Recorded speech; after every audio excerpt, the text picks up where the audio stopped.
Bonjour et bienvenue sur ma chaîne Essence d'Orient. Aujourd'hui, on va réaliser la pizza sans gluten.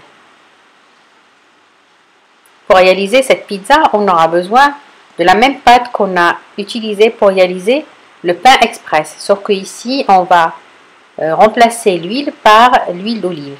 Donc au lieu de mettre 2 cuillères à soupe d'huile d'arachide, on va mettre 2 cuillères à soupe d'huile d'olive. On laisse la pâte lever. Donc ici, moi, je l'ai laissé trop lever, mais c'est pas grave. On va la dégazer. Je vais bien la travailler. Et là, sur un papier cuisson que je vais huiler, je vais mettre ma pâte.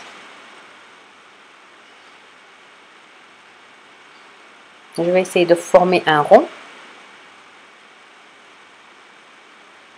Et de l'étaler. J'essaie de garder les bords de la pâte un peu plus épais que le milieu.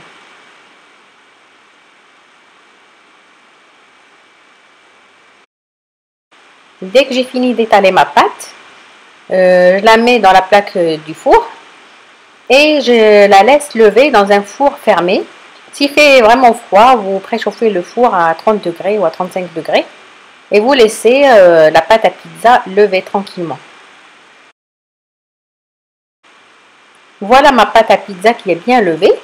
Je vais d'abord la badigeonner avec la sauce tomate et je vais la cuire dans un four préchauffé à 220 degrés pendant 15 minutes.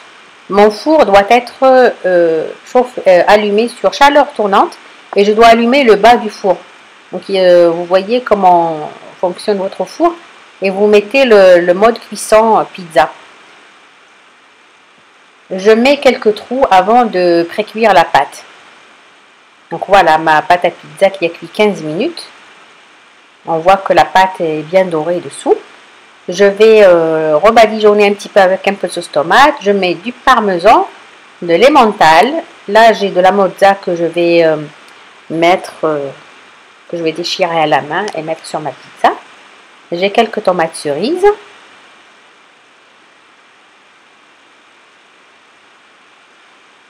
Un peu d'olive noire.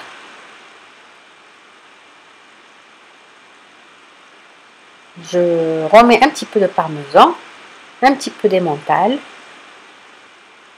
Ici j'ai de l'origan.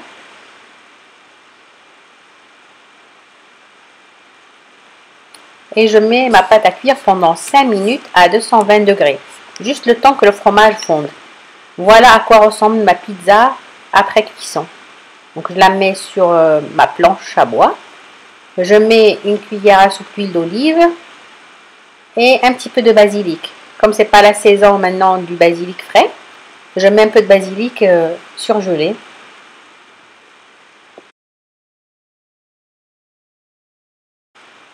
Et voilà ma petite pizza qui est prête à être dégustée. Elle est délicieuse.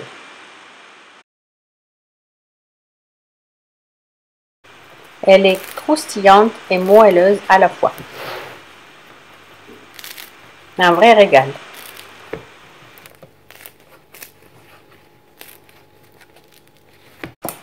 Là, je vais la découper pour vous montrer un petit peu à quoi ça ressemble.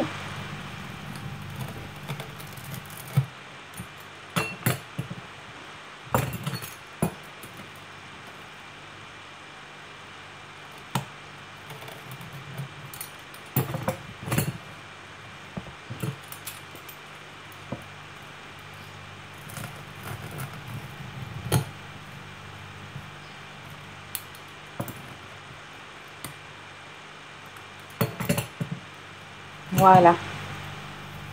Regardez.